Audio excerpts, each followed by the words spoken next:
প্রিয় দর্শক, মানচিত্রের নিয়মিত আয়োজন কথোপকথন স্লোগান দিতে দিতে তারা সেখানে আমাদের প্রিয় গান, মাটি ও মানুষের গান, বাংলার গান, আমার সোনার বাংলা, আমি তোমায় ভালোবাসি, তারা জাতীয় সঙ্গীত গেয়েছেন এবং জাতীয় সঙ্গীত অনুষ্ঠান সেখানে বৃষ্টি বিঘ্নিত হয়েছিল। আমি অনেকবার বলেছি, আবারও বলছি, বঙ্গবন্ধু শেখ মুজিবুর রহমান, জয় বাংলা, এই দুইটা জিনিস বাংলাদেশ যতদিন বেঁচে থাকবে ততদিন কেউ একেবারে কফিনে ভরে ফেলতে পারবে না, কেউ কবর দিয়ে ফেলতে পারবে না, নিশ্চিহ্ন করা তো দূরের কথা।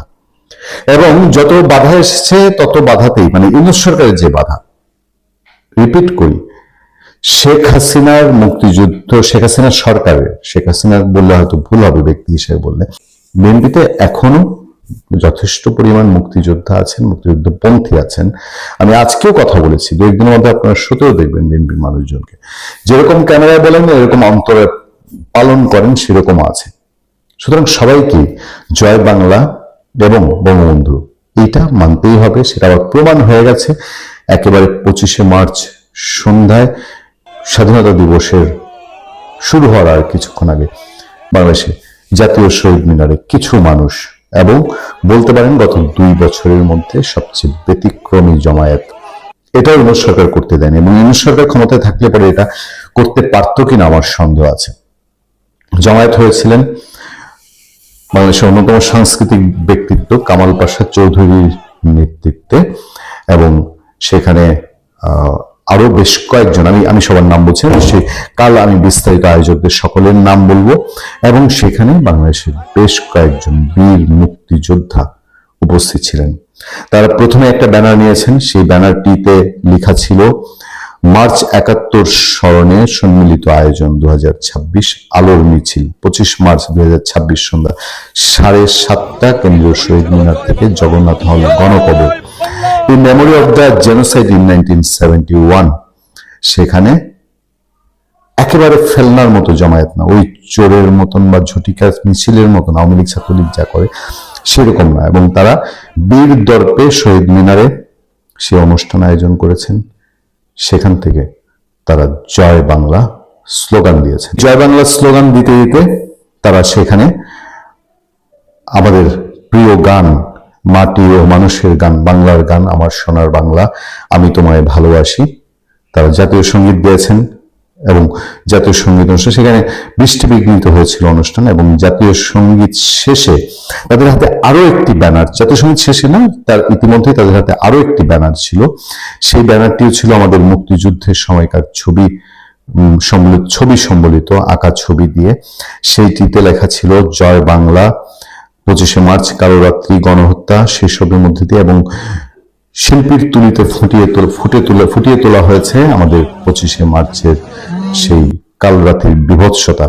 এবং সেগুলো নিয়ে বেশ উল্লেখযোগ্য সংখ্যক জমায়েত জাতীয় শহীদ মিনার প্রকম্পিত করেছে। বাগড়া সেজেছে একটু পরে, এই সেখান থেকে আলোর মিছিল প্রজ্বলন, মোমবাতি প্রজ্বলন করে যাওয়ার কথা ছিল জগন্নাথ হলের সেই কুখ্যাত বদ্ধভূমিতে, যেখানে সে 25 মার্চ রাতে জগন্নাথ হলের নিরীহ মানুষজনকে হত্যা করা হয়েছিল। সেইখানের পথে রওনা দিয়েছিলেন এই সময়ের সাহসী মানুষগুলো, কিন্তু বৃষ্টি বিঘ্নিত সেই প্রোগ্রামটি বাস্তবায়ন করা যায়নি। তারা সেখানে না গিয়ে শহীদ মিনারের আশেপাশে যে যেখানে বৃষ্টি, প্রচন্ড মুষলধারে বৃষ্টি হচ্ছিল, ফলে মোমবাতি প্রজ্বলন করে যাওয়ার পরিস্থিতি ছিল না। তারপর যে যেখানে পারে আশ্রয় নেয়। কিন্তু সেই পর্যায়ে নিজেকে ঢাকা বিশ্ববিদ্যালয়ের ছাত্র পরিচয় দিয়ে আবার এক কুলাঙ্গার সেখানে এসে উপস্থিত হয়, এবং উপস্থিত হয়ে আয়োজকদের এবং সেখানে অংশগ্রহণকারীদের কাউকে কাউকে সে অশ্লীল ভাষায় গালিগালাজ করে। এক পর্যায়ে একটি ব্যানার, সেই ব্যানারটি সে কেড়ে নেয়, ফেলে দেয়, এবং ব্যানারটিতে সে লাথি দেয়। সে বলার চেষ্টা করে আবার সেই পুরনো রূপ, সেই পুরনো বুলি, ফেসিবাদের দোসর, আওয়ামী লীগের এখানে আওয়ামী লীগ পুনর্বাসনের চেষ্টা হচ্ছে, হ্যান তেন। এবং সে নিজেকে ঢাকা বিশ্ববিদ্যালয়ের ছাত্র পরিচয় দিয়েছে, এটাই সবচেয়ে দুঃখজনক। যাক, এই সিচুয়েশনে সেখানে অনুষ্ঠানের আয়োজকরা তারা কেউ থেমে যাননি। এবং যেটা উল্লেখযোগ্য সেটা হচ্ছে এই 2 বছরের মধ্যে, মানে 5ই আগস্ট 2024 আওয়ামী লীগ সরকার যাওয়ার পর থেকে এই যে আরেক আগস্ট আসতে যাচ্ছে 2-3 মাস পরে, এর মধ্যে এ ধরনের বাংলাদেশে ইউনূস আমলে এই পরিবেশ ছিল না, এই ধরনের আয়োজন করা যায়নি, ছোটখাটো কোনো আয়োজনই করা যায়নি। এদের কেউই আওয়ামী লীগের লোক না, এবং বঙ্গবন্ধু শেখ মুজিবুর রহমান জয় বাংলা বলার জন্য আওয়ামী লীগ হতে হয় না। বাংলাদেশে আমাদের মাইন্ডসেটে আওয়ামী লীগের চাল চলন, আওয়ামী লীগের শাসন এই জায়গাটাই প্রবলেম করে দিয়ে গেছে যে জয় বাংলা মুক্তিযুদ্ধ যেন আওয়ামী লীগের, এটা যে বলবে তারাও আওয়ামী লীগের। কিন্তু জয় বাংলা মুক্তিযুদ্ধ যে আম জনতার, সেটা বিএনপির কোন কোন নেতা আমাদেরকে মাঝে মধ্যে স্মরণ করান। সেই জায়গাটায় আজকের এই প্রতিবাদ, এমনকি প্রতিবাদ না বলি আমরা, আমাদের এই কাল রাত্রি স্মরণে যে আয়োজন, সেই আয়োজন কি এই বার্তা দেয় যে যতই বাধা বিঘ্ন থাকুক, মুক্তিযুদ্ধ, মুক্তিযোদ্ধা, মুক্তিযুদ্ধের চেতনা, এটা এই ঢাকা বিশ্ববিদ্যালয়ের প্রাণকেন্দ্র থেকেই জেগে উঠবে এবং জেগে উঠছে। মৌলভী সাহেবের তো ফতোয়ার অভাব নাই, এদের তো ফতোয়ার শেষ নাই। এরা মহাজ্ঞানী মহাজন, এরা যে পথে করিবে গমন, তাহাই আমাদের স্মরণীয় করে রাখতে হবে, বরণীয় করতে হবে।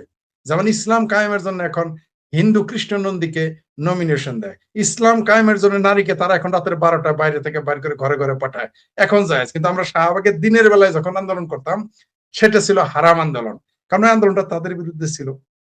এখন জামাতেরা স্মৃতিসৌধে যাবে, কত কত জায়গাতেই যাবে, এরা সব জায়গায় যেতে পারে, এদের পক্ষে কোথায় যাবেন না তারা। এরা ক্ষমতার সাথে, পৃথিবীতে জামাতের সাথে বড় মুনাফেক বা ভণ্ড বা হিপোক্রেট আর কোনো ব্যক্তি বা প্রতিষ্ঠান বা দল নাই, এদের পক্ষে সবকিছুই সম্ভব। তো আমার হাসি আসতেছে যে তারা সেই স্মৃতিসৌধে যাচ্ছে যেটা তারা বিরোধিতা করেছিল, এটাও এক হিসেবে তাদের পরাজয়, সেইখানে তাদের দাঁড়াতে হচ্ছে, এটাও তাদের জন্য পরাজয়। মজার বিষয় হলো, আজকে আমি আরেকে একজন ভিডিও পাঠাইছে, সেটা হলো যে 1.5 ফুট একটা নাকি 36 ইঞ্চি একটা মৌলবী আছে, মানে 35 বছরের যে শিশু বক্তা মেদানি না ফেদানি কি যেন, রফিকুল মেদানি না ফেদানি, সে দেখি ভিডিওতে বলতেছে সে নাকি কই থেকে কই যাইতেছে, বললো নেত্রকোনা থেকে নাকি ঢাকা যাইতেছে না কোথায় যাইতেছে, কোথাও তেল নাই।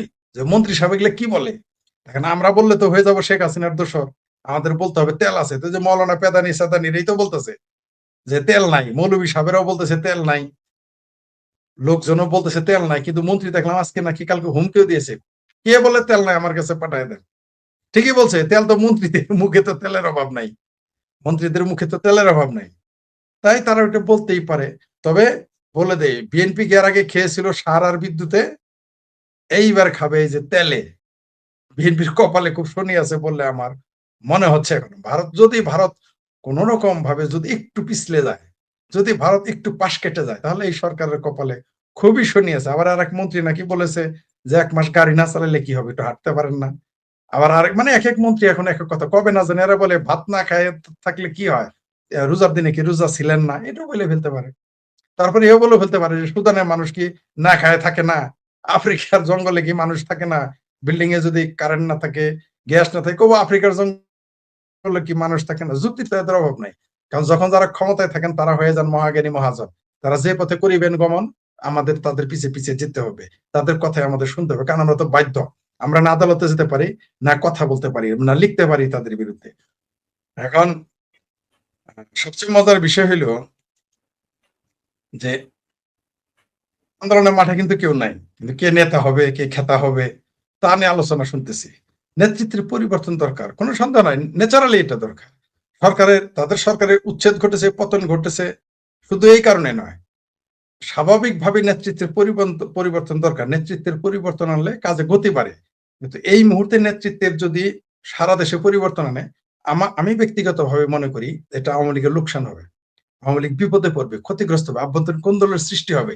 যারা পদের আশা করে বসে আছে, মনে করেন আমাকে যদি এখন জামালপুরের নেতা বানায় দেয়, কথার কথা যদি আমাকে বানিয়ে দেয়, জামালপুরের কমিটি স্থবির হয়ে যাবে, বলবে যে কোথাকার কোন বৈরাগী 2 দিনের বৈরাগী কই থেকে আসছে, বলবে এটাকে আমাকে, যারা তো কোনোদিন মাঠে দেখি নাই আমরা, ওর নেতৃত্ব কেন মানব, এরকম হবে। আবার আওয়ামী লীগের ভিতরে তো গেল আমার কথা, ঠিক আছে, কথার কথা বললাম, যে কেন বললাম, অনেকের নাম আমরা এরকম দেখছি যারা আওয়ামী লীগ করে না, পদে নাই, তাদের নামও দেখলাম আসছে।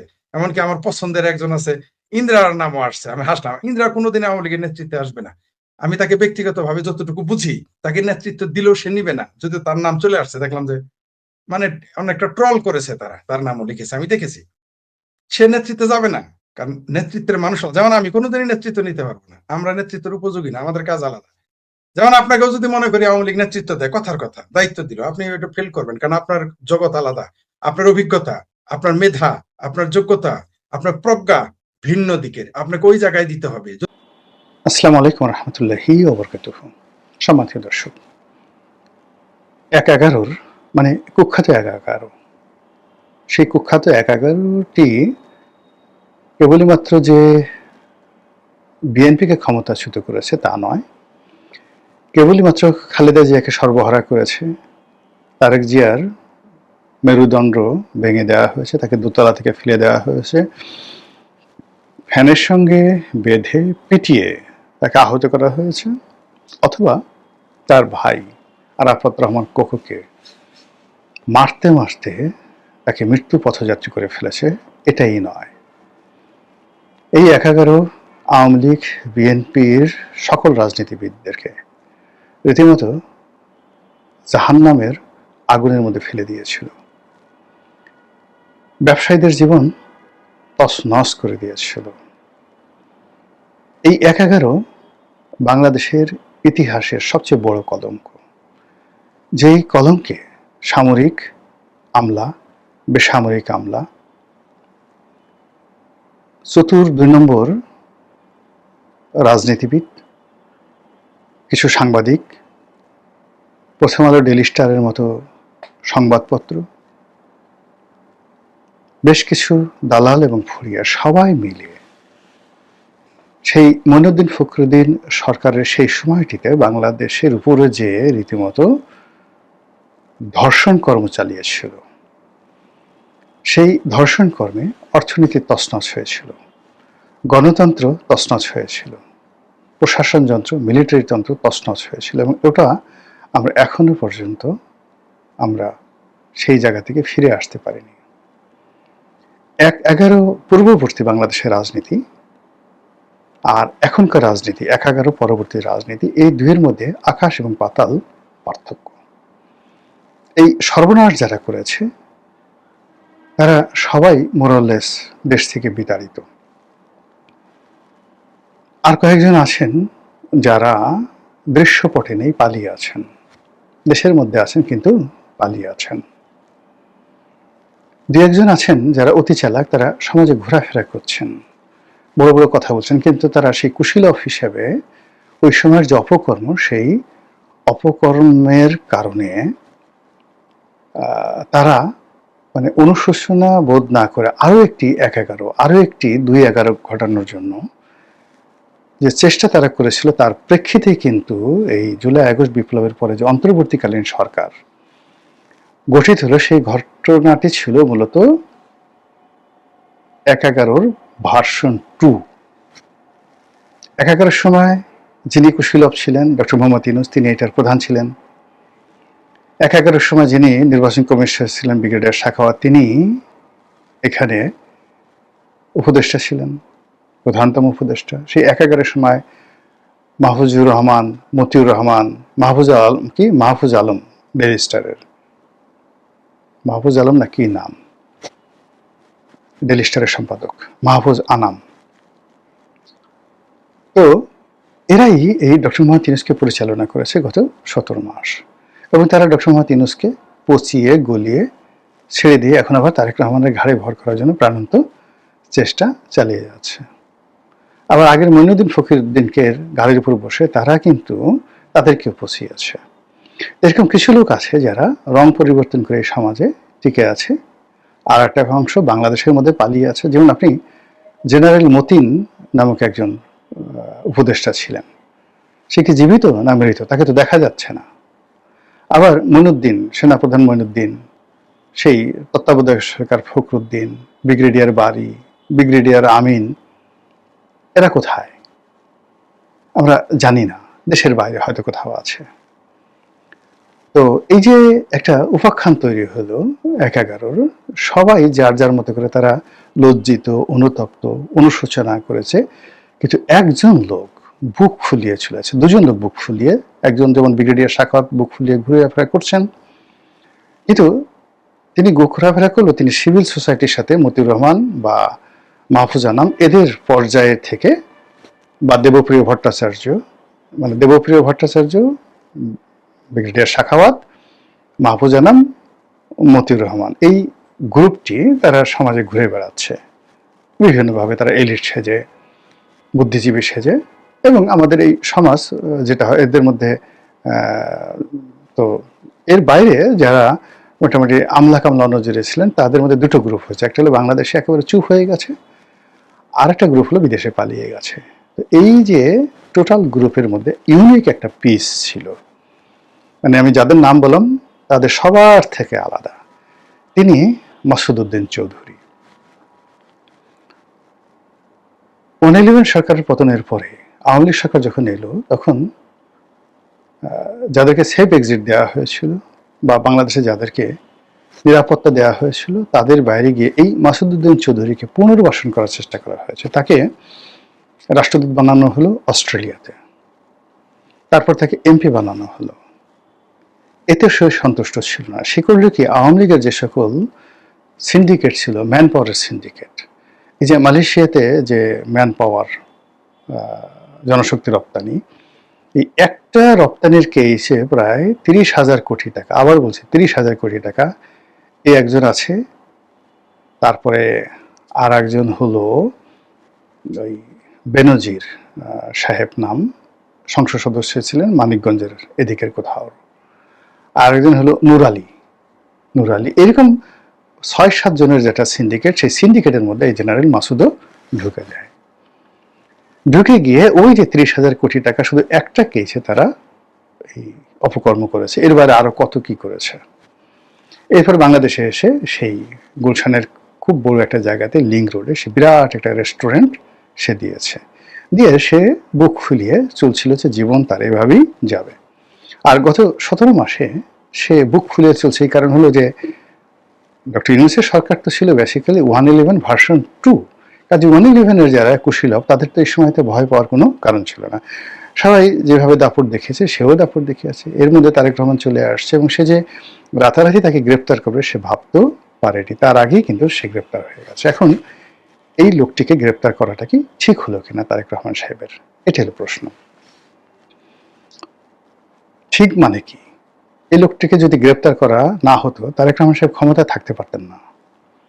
তাকে আবার আর একটি 11 ভার্সন 3, 11 ভার্সন 1-এ সে ক্ষমতাচ্যুত হয়েছে, 11 ভার্সন 2-তে ক্ষমতাচ্যুত হয়েছে শেখ হাসিনা, আর 11 ভার্সন 3-তে তারেক জিয়া আবার ক্ষমতাচ্যুত হতেন। এরা থেমেছিল না, এবং এখনো পর্যন্ত কিন্তু তারা থেমে নেই।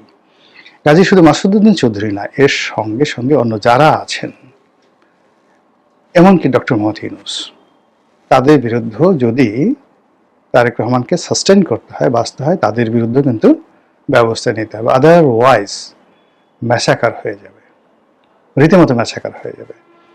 আমি এটা নিয়ে একটা স্ট্যাটাস দিয়েছি যে রাজনীতি কোনো, যাকে বলা হয়, ধর্মীয় বাণীর ওয়াজ নসিহত নয়।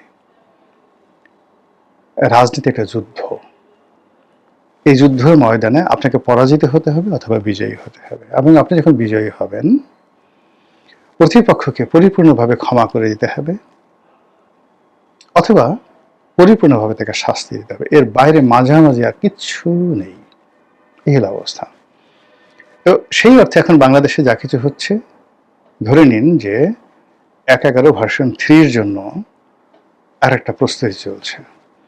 আর সেই প্রস্তুতি যদি শুরু হয়ে যায়, সেই প্ল্যাটফর্মটা যদি কাজ করে, তাহলে বিএনপির অস্তিত্ব থাকবে না, নাম গন্ধটি পর্যন্ত থাকবে না, নির্বংশ হয়ে যাবে। এক, কাজী তিনি যেটি করেছেন সঠিক কাজ করেছেন, নাম্বার 1। নাম্বার 2 হলো যে 11 সময় যেভাবে তারেক রহমান সাহেব বা পরিবারের যারা লোকজন রয়েছেন তাদেরকে যেভাবে নির্যাতন করা হয়েছে, জুলুম করা হয়েছে, এটা আসলে একটা হতোদ্যম। ধরুন আপনি রাস্তাঘাটে চলছেন, পরিবার পরিজনের সামনে আপনাকে আচ্ছা মতো চড়াই দেওয়া হয়েছে, পিটিয়ে দেওয়া হয়েছে, আপনাকে উলঙ্গ করা হয়েছে, আপনার টুনটুনি ধরে ঝুলানো হয়েছে, আপনার ঝুনঝুনি ধরে ঝুলানো হয়েছে, আপনাকে সুড়সুড়ি দেওয়া হয়েছে। এই জিনিসগুলো তো আপনি ভুলতে পারবেন না। আপনার বায়ুপথে মোমবাতি ঢুকিয়ে দেওয়া হয়েছে। এই জিনিসগুলো আপনি ভুলতে পারবেন না। জাস্ট একটা উদাহরণ আমি দিলাম।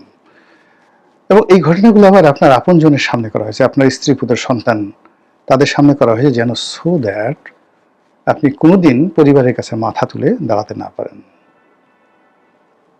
তো যখন আপনার ক্ষমতা হবে, ক্ষমতা দিবে, তখন আপনার এর প্রতিশোধ নিতে হবে। প্রতিশোধ না নিলে আপনি আসলে কাজ করতে পারবেন না, আপনি দাঁড়াতে পারবেন না। এই যে শেখ হাসিনা, আপনি যে যতই বলেন না কেন, সে দুটো কাজ করেছে। ৭১-এর মুক্তিযুদ্ধে রাজাকারদের বিরুদ্ধে যে বিচার করেছে, এখন বাংলাদেশের প্রত্যেকটা মানুষ বলবে শেখ হাসিনা রাইট। দ্বিতীয়ত হলো তার পিতার হত্যাকারীদেরকে সে নির্মমভাবে বিচার করেছে, নির্মমভাবে বিচার করেছে। এবং যে যত কথাই বলুক না কেন, অনেকে বলে সে নিষ্ঠুর কাজ করেছে, নির্মম করেছে, অনেকে বলে যে সে নিজের হাতে জবাই করেছে। What does it mean? Colonel Fazal, colonel রশিদকে সে নিজের হাতে জবাই করেছে, ইত্যাদি ইত্যাদি কথা। সে রক্ত নিয়ে হোলি খেলেছে। ফার্স্ট থিং হলো যে সে প্রতিশোধ নিয়েছে। আর প্রতিশোধ নেওয়ার কারণে তার যে রাষ্ট্রনীতিক ক্ষমতা, তার যে জিঘাংসা, এটাকে তার আশেপাশের লোক জমের মতো ভয় পেয়েছে। জমের মতো ভয় পাওয়ার কারণে তার প্রতিদ্বন্দ্বীরা তাকে জমের মতো ভয় পেয়েছে। এই ফলে সে যেটা বলতো ওটা পাখির মানে বুলেটের গতিতে সেটা বাস্তবায়িত হতো। সে যদি বলতো যা, দৌড়ে চলে যেত। সে বলছে আয়, দৌড়ে চলে আসছে সবাই। সে বলছে কাউকে যদি বলতো শুয়ে পড়, শুয়ে পড়, লুলঙ্গ হয়ে যা, সঙ্গে সঙ্গে কাপড় চোপড় খুলে, সে বুঝতো না যে আমার বয়স ৬০ বছর, বলছে উলঙ্গ হয়ে যা, সঙ্গে সঙ্গে জাঙ্গের সহ খুলে দিত, দে, সবকিছু দিয়ে দিত, দিলাম, সবকিছু দিয়ে দিত। ফলে কি হলো, ১৫ বছর এক হাতে দেশ শাসন করেছে। তারপরে এখনো দেশের বাইরে গিয়ে দেখেন আপনি, তার কিন্তু ভাব সব কমেনি, তার ক্ষমতা আগের চেয়ে বেড়েছে।